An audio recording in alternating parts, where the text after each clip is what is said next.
there's a grittiness to New Jersey. And Steelers safety Minkah Fitzpatrick knows it all too well. Born and raised halfway between Trenton and Newark, Fitzpatrick has all the identifiable traits of a Jersey kid. He's tough, gutsy, and resilient. Maybe it's fitting then that Fitzpatrick has found a home in Pittsburgh, a city which also revels in its pride, work ethic, and blue-collar grit. Throws the outcut, and the closing speed of Minkah Fitzpatrick was obvious there.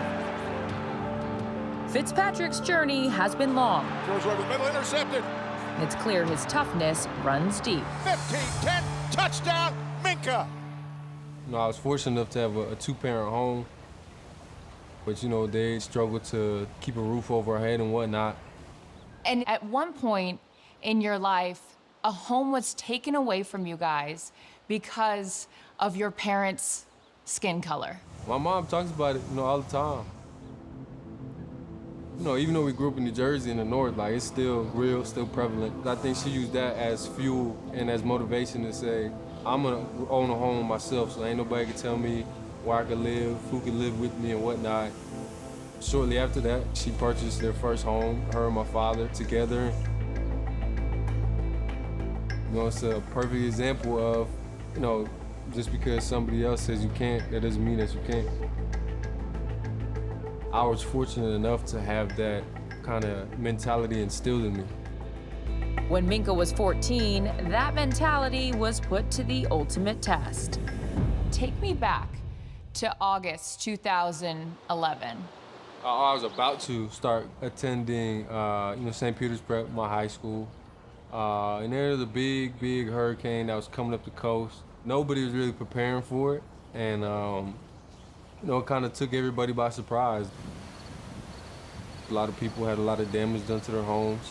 We were one of those families that had, unfortunately, lost our home. The water just made the foundation collapse. You could see the house was like on an angle, and the basement flooded, and it flooded into the first story of the home. Because the foundation collapsed, the house had got condemned. So you lost everything? I had no clothes. I had a dresser that was down the street and whatnot. It was crazy, but yeah, I didn't really have too much following that.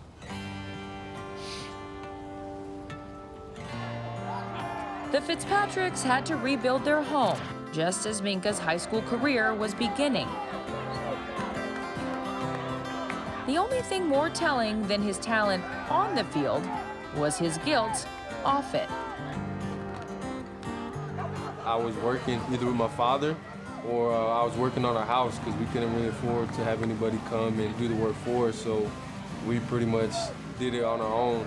I told my parents, I was like, look, it's not fair for me to, be going to this great school, getting this great education, and y'all breaking your back, to keep me in this school. My mom, she was like, listen, it's gonna be better for you in the long run, for you to stay. At that point, that's when I was like, I gotta make the most of it. And so he did, as one of the best high school cornerbacks in the country. Recruited to Alabama, Minkah started as a true freshman and went on to win 2 national championships with the Crimson Tide. Coach Saban has said a lot about you, but here's a quote I like. Fitzpatrick does it as well as anybody I have ever coached. And he's coached a lot of good people. That's definitely a major, major compliment. Because like you say, he's coached some of the best football players, even dudes, even best of the best men. So to hear that come from him really, really means a lot. We're here with Minkah Fitzpatrick, called Nick Saban's son. I know that. In 2018, the Dolphins selected him with the 11th overall pick. And once again, his family remained front and center. Dear Minkah Jr., can't believe the day is already here for your NFL draft. He was surprised at his draft night press conference with a letter written by his mother. Since you could barely walk, I've watched you dream and have been blessed with watching you succeed and break down every barrier and obstacle that has been placed in your way. You have done it with honor and respect and a passion that is unparalleled. I'm so proud of you, my boy, Stink. God bless you, son, and we love you very much. Love, Mama. Love you too, Mama. Fitzpatrick arrived in Miami with first-round fanfare, but never really found a home. We had some personnel issues. They had me playing down in the box and playing almost like linebacker from first through third down.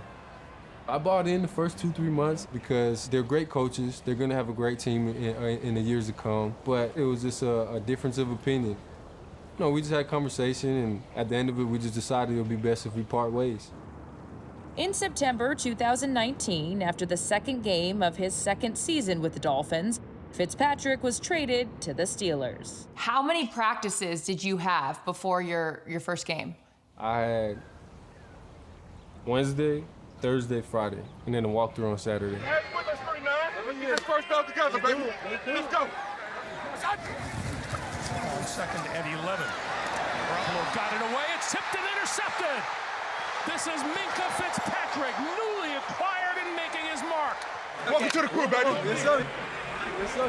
Mostert, right side, cuts inside. 10, 15, lost the football. Looks like Fitzpatrick that knocks it loose. The Post-Gazette says it was the best debut next to Mario Lemieux.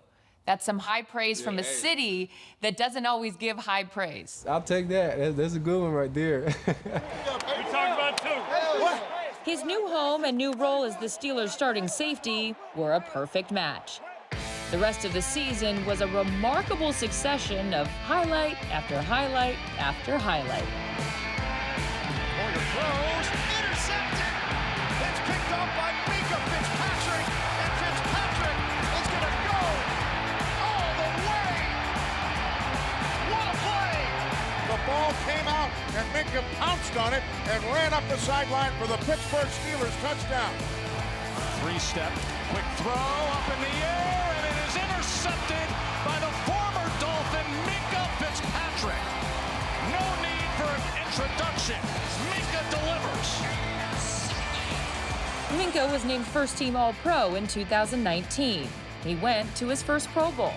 And his 5 interceptions were the most by a Steeler since Troy Polamalu in 2010. He has been an absolute difference maker for this Steelers defense since coming over in the deal with Miami. This is what Mike Tomlin had to say about you when talking to Ed Reed. We got a clip of this. I've got a young center fielder that I think might be special. Okay. And I just think any type of mentorship he can get from the likes of you, man, would be helpful. That's a great kid right there. Minkah? Yeah. Man, he worked his ass off, man. He got talent. That's awesome. That's awesome. I don't know if I like the maybe special, but no, I'm playing. Right before I got drafted, I told my mother that's a coach that I would love to play for one day, if I ever had the opportunity. He's transparent, but he's a player's coach at the same time. That's my nephew. You guys stay Get him stay in right here. buddy. Let me talk to him. Come here. Oh my gosh, he's so cute. Can you see him? Don't be camera shy now. Family is never far from Minkah Fitzpatrick. Even in Pittsburgh, his extended family has him feeling right at home. I love it because I grew up in the blue-collar, work-hard mentality type people, and I'm thinking about my parents, 5, 6, 7 years ago when they were in that situation. They took care of me and my siblings, and they still do. So when you see your mother crying and weeping in joy because you were able to get her dream house, that's a great feeling. They helped me get to where I am, and without them, I would not be sitting in the seat and being Minkah Fitzpatrick, the football player.